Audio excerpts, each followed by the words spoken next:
Bonjour les balances, bienvenue sur votre nouvelle vidéo des énergies. J'espère que vous allez bien et que vous êtes en forme les balances. Alors maintenant je vais vous présenter les cartes. On va voir pour le général, on va voir le Wheel of the Year tarot ici. Ensuite on aura l'Oshozen tarot pour le professionnel. L'Améthyste Love Oracle pour le sentimental. Le 77 d'Aliaske qui viendra nous donner un petit message. Et ici trois cartes oracle. L'oracle des amoureux, des sirènes et des dauphins. Et enfin, pour terminer, on aura l'oracle des maîtres ascensionnés. Voilà. Eh bien, j'ai tout dit. Donc, eh ben, on y va. On va commencer tout de suite par le tarot, voir ce qu'il a à nous dire. Alors, le Wheel of the Year. On est sur une énergie de reine de coupe. Alors, la reine de coupe, c'est une énergie qui est extrêmement bienveillante. Je crois que c'est les Verseaux aussi qui sont en reine de coupe, qui commencent comme ça le mois avec cette reine de coupe. Donc, si ça vous parle, n'hésitez pas à aller voir cette vidéo sur le Verseau. Alors, c'est une énergie bienveillante. La reine de coupe, c'est la maman, c'est celle qui fait du bien, c'est celle qui prend soin de son foyer, de ses enfants, la personne avec qui on peut discuter, avec qui on peut vraiment se confier, partager ses doutes. Et elle est là finalement pour réconforter, pour écouter, pour prendre vraiment soin des autres. C'est une femme qui est dans l'intuition, c'est vraiment les émotions, l'amour inconditionnelle, quoi. C'est la reine de coupe. On pourrait un peu la considérer comme la Vierge Marie, hein. Elle prend soin des autres et elle se met parfois peut-être un petit peu en retrait. Donc vous aussi, les balances, vous allez commencer ce mois en endossant cette énergie de reine de coupe. Donc soit vous êtes mère de famille et vous allez prendre soin de vos enfants, soit vous allez prendre simplement soin des gens qui vous sont chers et vous allez vous allez être à leur côté, peut-être pour les consoler dans un moment difficile ou en tous les cas vous allez être présent, hein, dans votre entourage. Ensuite, on a la carte du 7 de denier. Le 7 de denier, c'est une carte qui vient nous parler de patience. On voit cette femme ici qui est donc enceinte et qui attend en fait simplement, en se baladant dans la nature, simplement que les choses arrivent à leur terme. Elle prend son temps, elle prend le temps de vivre, elle est patiente. Elle prend le temps de regarder un fruit. Ça peut rappeler la méditation en pleine conscience où on prend le temps simplement de regarder, de se connecter à ce qu'il y a autour, au son, aux couleurs, à ce que l'on voit, prendre conscience de ce qui nous entoure, c'est très important. Donc vous allez être, j'ai l'impression, tout en sagesse, en tranquillité, les balances. Comme si, voilà, vous prenez du recul aussi sur la vie.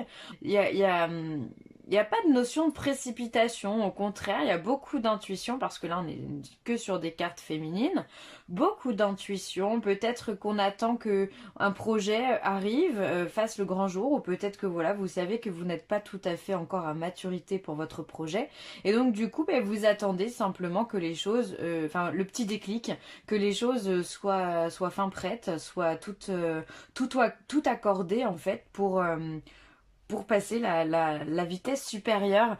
Mais je sens vraiment beaucoup de tranquillité. C'est un peu comme si la balance planait un petit peu, elle est dans son monde, elle y est bien, et bien restez-y, c'est top. Et ensuite, on a le cavalier de coupe. Donc, alors là, les émotions, on est en plein dedans, hein. Les intuitions, les émotions, le cœur, l'amour, on est en plein dedans. Alors, le cavalier de coupe, lui, ça va être une énergie, ça peut être un retour. Alors, il peut y avoir une personne du passé qui revient dans votre vie, mais là, avec ce que je vois, c'est comme si finalement cette dame de coupe attendait le retour de son cavalier.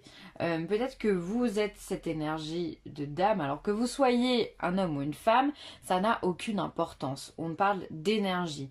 Vous endossez l'énergie de cette personne-là et vous attendez que quelque chose revienne. Alors, soit vous attendez l'accord d'un partenaire au niveau professionnel pour pouvoir signer un contrat, ou vous attendez le retour, je sais pas, d'un conseiller financier, immobilier, d'un conseiller,, pour le travail, d'un conseiller, je sais pas, d'une psychothérapie. C'est comme si vous aviez mené une action, là, juste avant cette reine de coupe, et que maintenant vous êtes dans l'attente. Vous savez que les choses vont arriver, et vous avez raison parce qu'elles arrivent ici. Hein. Donc c'est pour ça que vous êtes aussi patient, aussi sage, aussi calme. Hein. C'est beau. Vous savez que les choses vont arriver et elles arrivent, donc vous allez avoir des nouvelles. Alors ça peut être aussi le retour de quelqu'un dans votre vie sentimentale, ça peut être le retour de quelqu'un de la famille, quelqu'un que vous n'avez pas vu depuis longtemps.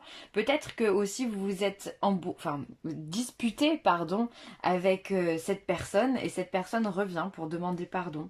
C'est aussi souvent ce que l'on accorde au cavalier de coupe, c'est celui qui a réfléchi, qui est peut-être allé un peu vite, qui a réfléchi et qui revient en demandant pardon. D'ailleurs, souvent dans les cartes, dans d'autres tarots, on le voit revenir avec un bouquet de fleurs à la main. Donc c'est plutôt très calme, très sage pour vous. Il y a des choses qui arrivent tranquillement, sagement, sans se presser. Bon, et bien c'est parfait. On va regarder le professionnel avec le Chosen. On vous parle de confiance. Alors, peut-être qu'au travail, il faut travailler justement cette notion de confiance en vous, de confiance en vos capacités, en votre force de proposition, en vos aptitudes, simplement. Mais en tout cas, ou alors il faut prendre des risques. Ayez confiance en vous. Comme cette personne ici, là, qui saute dans le vide. Alors, on ne sait pas où elle est. Enfin, on sait qu'elle est dans le vide puisqu'il n'y a rien en haut et en bas. Elle saute dans le vide, elle a confiance, elle n'a pas peur. Donc peut-être que vous aussi, vous devez adopter cette énergie-là de confiance au niveau du travail. Ensuite, on a la maturité, ok. Donc, encore une fois, cette notion de projet, ça me fait beaucoup penser à ce set de denier ici, où on attend que les choses arrivent à maturité, que le projet soit bon, que les feux soient au vert et qu'on vous dise ok c'est bon, tu peux y aller. Avant la maturité, c'est difficile. Peut-être que là, au niveau professionnel, justement, vous approchez à cette maturité. Alors ça peut être alors ça peut être une fin de carrière, pourquoi pas, si vous êtes bientôt à la retraite. Ça peut être que vous arrivez à l'aboutissement de votre carrière professionnelle, dans la mesure où peut-être que vous avez monté tous les échelons et que maintenant vous êtes prêt à endosser vraiment des responsabilités parce que vous avez confiance en vous, parce que vous avez montré qu'on pouvait vous faire confiance aussi. Vous avez fait un réel travail sur vous au niveau professionnel et du coup maintenant vous êtes mûr, vous êtes prêt. Et on a aussi la carte de la schizophrénie. Alors je sais pas ce qu'elle a cette carte, mais elle ressort dans beaucoup de signes. Alors la schizophrénie, là on est sur un 2 d'épée. La schizophrénie, pardon, ça peut être vraiment clairement l'opposé de la confiance. Hein. Là ici on est dans les doutes, dans les peurs et puis aussi quelque part dans la folie. Il y a la prise de risque. Alors pour vous, je pense que c'est très positif puisque je pense que si vous êtes arrivé à maturité, maintenant, vous pouvez vous permettre de prendre des risques. Peut-être de dire au niveau du travail ce que vous pensez réellement. De dire, bah voilà, moi, je pense que là, on ne se dirige pas dans la bonne direction. Il faudrait mieux faire comme ça. Et maintenant, vu que les gens ont confiance en vous et que vous avez confiance en vous, les balances, c'est hyper important, on écoutera votre voix. Vous pouvez vous permettre, entre guillemets, de donner votre opinion, de vous imposer également parce que vous êtes arrivé à maturité. Encore une fois, vous avez acquis l'expérience dont vous aviez besoin. Peut-être que ça fait des années que vous êtes dans la même boîte ou que vous êtes dans le même poste. Et maintenant, voilà, vous êtes une personne de confiance. Quelqu'un à qui on vient demander des conseils pour avancer. Donc, vous pouvez vous permettre les balances. C'est une carte très positive parce que là, on vous demande finalement... d'avancer et de vraiment de dire les choses et de les assumer et d'avoir ces responsabilités là, hein, de se dire bah allez, moi je m'en fous, j'ai plus rien à prouver à personne, je pense que là on n'est pas bon, faut le dire, voilà.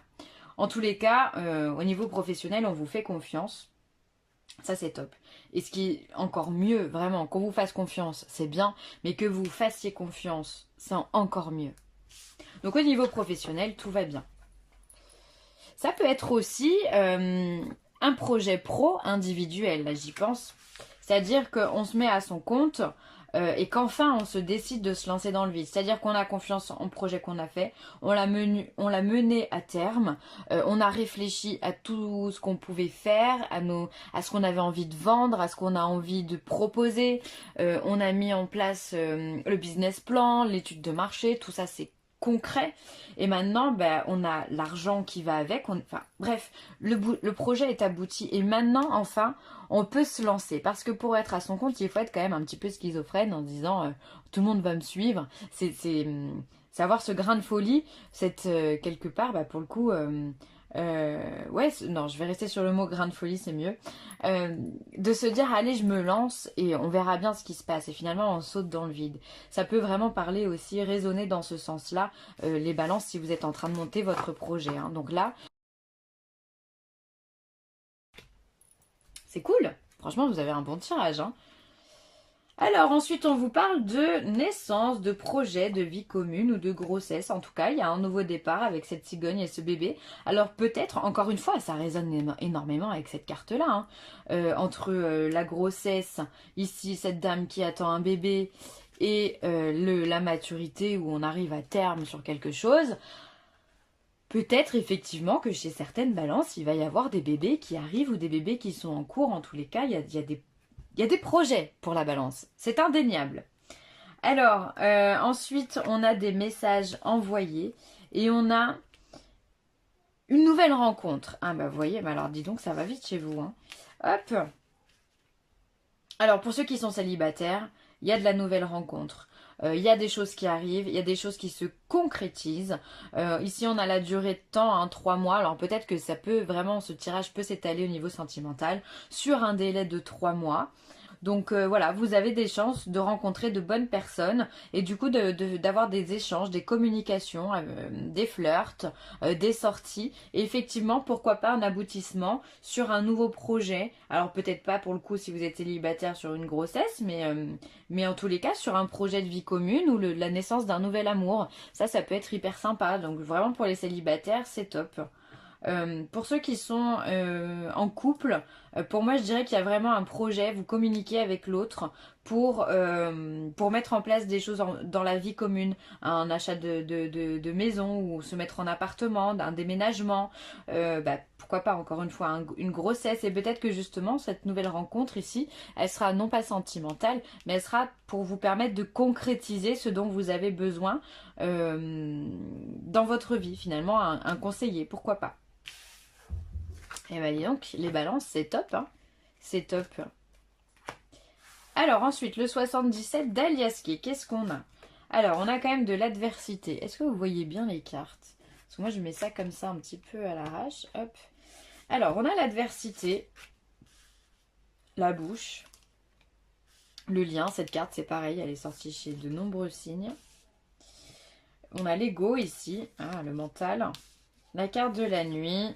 On a des ruses et on a la carte 9 avec l'élévation mine de rien. Bon, alors dans ce tirage, il y a quand même des choses qui sont pas simples.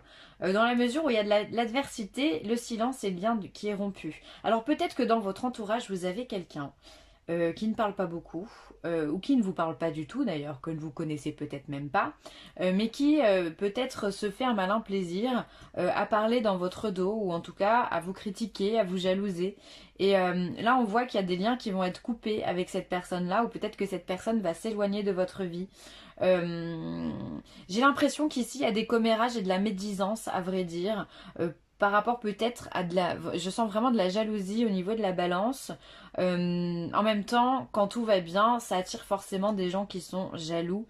Voilà, on voit que le professionnel, vous êtes à maturité. On voit ici que vous avez un projet qui arrive, même pas qui arrive, qui est en train de se concrétiser. On voit de la nouvelle rencontre. Peut-être que voilà, ça fait parler. Alors, le seul conseil que je peux vous donner, là, pour le coup, c'est garder le silence, hein, faites votre vie, ne parlez pas aux autres. Même si, bon, les autres parlent souvent à notre place, malheureusement, c'est comme ça. Et essayez de couper les liens dès que vous sentez qu'il y a quelque chose qui va pas. D'ailleurs, je vais rebondir directement de ce côté-là. On a le lien, on a la ruse, le renard. Là, c'est vraiment confirmé, il y a quelqu'un qui vous veut du mal, entre guillemets, attention, hein. on va pas vous attaquer demain, mais il y a quelqu'un qui est vraiment qui se joue de vous, d'accord? Qui se joue de vous, qui aime vous critiquer, qui aime parler sur vous. Donc là, il va falloir vraiment couper les liens, trouver qui est cette personne. Ça peut être quelqu'un de votre famille, dans le milieu professionnel, ou un ami, enfin quelqu'un qui se fait passer pour un ami ou l'ami d'un ami. Vous voyez, il y a de la critique, il y a du on en a tous autour de nous, voilà, mais il y a vraiment de mauvais esprits là qui viennent, bah, un peu tâcher le tableau, hein, on va pas se mentir. Ensuite ici, on a l'adversité et on a l'ego. Pour moi, cette carte, ça représente surtout le mental. C'est le fait d'être dans une spirale infernale un petit peu, où justement, bah, on ne sait pas comment s'en sortir. On voit ici qu'il y a quand même une opposition. Une adversité, ça peut être avec quelqu'un, mais on va dire plutôt une opposition. Pour moi, ça me semble plus global. Et cette opposition vient vous faire réfléchir. Donc il va y avoir quand même quelques difficultés quelque part qui va vous donner du fil à retordre pour trouver le bon chemin et surtout pour trouver la sortie. D'accord? Parce que là on sait pour le coup quand c'est qu'on rentre, mais là la sortie elle est quand même pas bien évidente, ok? On est plutôt sur une déviation. Donc il va falloir aussi arriver à se détacher du mental. Alors ça peut être simplement cette personne jalouse, cette personne envieuse qui vient vous torturer l'esprit. Voilà, ça vous saoule, ça vous gonfle, les gens n'ont pas à parler à votre place. Je peux complètement vous comprendre. Malheureusement, on en a tout le temps autour de nous. Donc, bah, il va falloir essayer vraiment de couper les liens avec tout ça. On voit ici qu'on a ce mental, ce moi, cet ego. Ça peut être le fait de ressasser quelque chose. Hein, vraiment, on y repense, on n'arrive pas à s'en sortir. On a la carte de la nuit et la carte de la ruse. Moi, j'ai l'impression que cette personne-là, elle se montre pas. Elle fait silence, en fait, hein, d'accord? Elle est dans le noir, elle se tapisse dans le noir, parce que, bah, évidemment, c'est toujours beaucoup plus simple de critiquer quand on ne voit pas les choses, quand on ne se fait pas voir, en tous les cas. Donc, il va vraiment falloir que vous trouviez, vous, la lumière pour pouvoir éclairer tout ça. Hein. Je pense que ça va vous donner du fil à retordre. Ça va vous donner du fil à retordre. Après, peut-être que le domaine de la nuit aussi, le moment de la nuit peut vous aider justement à réfléchir, à prendre du recul. Voilà, on se met dans le noir, tranquille, et on réfléchit, on médite. Ça peut vous permettre de vous aider par rapport au fait de trouver une solution sur cette personne-là qui peut bien vous vouloir des commérages, vous vouloir du mal, entre guillemets, ou en tous les cas, vouloir votre échec. Hein, et il y en a beaucoup des gens comme ça, malheureusement. Bref. Il va falloir éclaircir ce tableau, les amis balance. Ensuite, on a le silence, on a la nuit et on a l'élévation. Pour moi, ici, c'est un appel très profond à la prise de recul, à la tranquillité, à la méditation. On fait silence, on se tapit dans le noir et on évolue, on monte les marches. C'est vraiment le fait de se recueillir avec son côté yin, son côté spirituel, intuitif, pour pouvoir justement s'élever. Voilà, il faut être plus intelligent que les autres, ok? Et pour ça, bah, on a besoin de se connecter à son moi intérieur. C'est la meilleure des solutions. Et puis ça va vous permettre de maîtriser ce mental et de maîtriser cette personne qui veut qui veut s'opposer à vous. Et de toute façon, ça va tranquilliser, quoi qu'il arrive, votre esprit. Ça, c'est quand même le plus important. Ça va vous amener à trouver la paix et la sérénité. Hein, c'est tout ce qu'on demande, hein, finalement. Amitié. Nourris les liens d'amitié à l'intérieur de ta relation et ta vie amoureuse va s'améliorer considérablement. Alors là, pour les personnes qui sont en couple, on vient vous demander de travailler sur le lien copain-copain, disons, qu'il peut y avoir dans une relation entre deux personnes. C'est voilà, c'est continuer à garder cette petite folie qui est entre vous, cette complicité, ne pas lâcher ça et se dire que bah, votre partenaire c'est votre meilleur ami. Vous pouvez lui parler, vous pouvez rigoler avec lui, vous pouvez vous confier, vous pouvez avoir des moments intimes, vous pouvez partager des moments avec des amis ou en famille, voilà. Bref, c'est votre conjoint, c'est votre compagnon, c'est votre meilleur ami. Donc cultivez bien ça dans votre relation, ça peut vous aider. Tranquillité, ben voyez, on en parlait juste avant. Prenez du temps pour vous détendre dans la tranquillité et savourer votre solitude. Vous avez grand besoin de prendre soin de vous. Alors, il est évident que quand on a des projets qui arrivent, on a une montée de stress qui est évidente et donc il va falloir essayer de prendre du recul. Prenez soin de vous. Et puis, il va falloir aussi stopper ce mental parce que est-ce que ça va marcher? Est-ce que je vais y arriver? Est-ce que je suis apte? Est-ce que j'ai pensé à tout? Bref, on a toujours un milliard de questions qui arrivent quand on a un projet qui démarre. Vous, on voit qu'il y a des nouvelles relations qui arrivent, un projet qui arrive, pour moi c'est du pro ici, hein. Et encore une fois, le fait de se lancer au niveau professionnel, voilà, ça va vous demander un certain travail sur vous, de prise de recul, de prise de conscience et de faire redescendre un petit peu ce stress qui peut monter. Et en tous les cas, comme je vous l'ai dit juste avant, ici il y a un besoin de méditer, un besoin vraiment d'être tranquille, d'être dans sa baignoire, tranquille ou loulou, un peu de musique, on oublie tout le monde, on vit sa vie, on est dans ses rêves, dans son monde et ça nous fait du bien. Donc voilà, prenez soin de vous les balances. Et ensuite, équilibrer carrière et vie familiale. Là, il va falloir, pour ceux qui ont déjà une vie familiale et une carrière bien remplie, ou alors même pour votre début de projet qui arrive, il va vraiment falloir savoir faire la part des choses en fait, hein, 50-50 dans le domaine, ne pas trop déborder sur la carrière et ne pas trop déborder sur la vie familiale. Il va falloir, comme si vous marchiez sur un fil, être en équilibre entre les deux pour que tout se passe bien dans le meilleur des mondes et que tout le monde soit satisfait autour de vous et que vous aussi, par conséquent, vous soyez heureux. Voilà les balances, je vais m'arrêter là, vous avez un très beau tirage, j'espère qu'il vous a plu. N'hésitez pas à commenter, à liker ou à partager.